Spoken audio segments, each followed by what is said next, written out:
I don't know if you've seen the latest little fairly gross film released by the Home Office.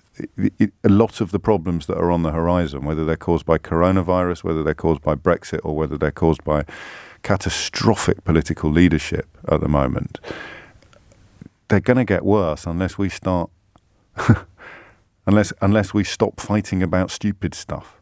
You know, we're fighting about songs still. We're fighting about desperate humans in dinghies still. We're fighting about statues still.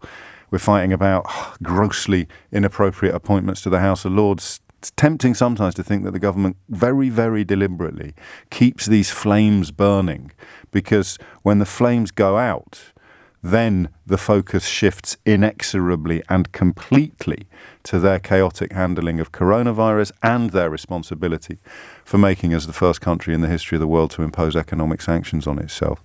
That's why I get slightly scared when I see stuff like the Home Office's film today about refugees, describing lawyers as activists. You know, Trump's already gone with his talk of the radical left. It sounds very, very much like Franco's fifth column.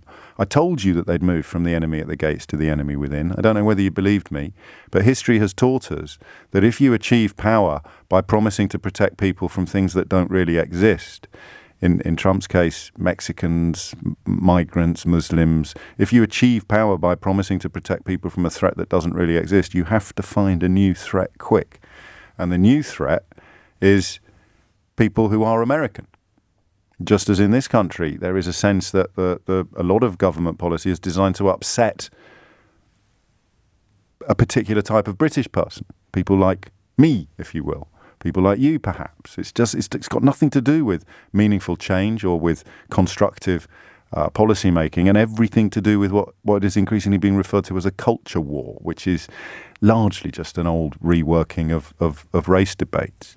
And that, when you look at the scale of the problems on the horizon, that really should concern all of us. And yet, here we are this week, how much newsprint has been dedicated to Land of Hope and Glory versus a woman who starved to death after being deprived of her right to work in Glasgow.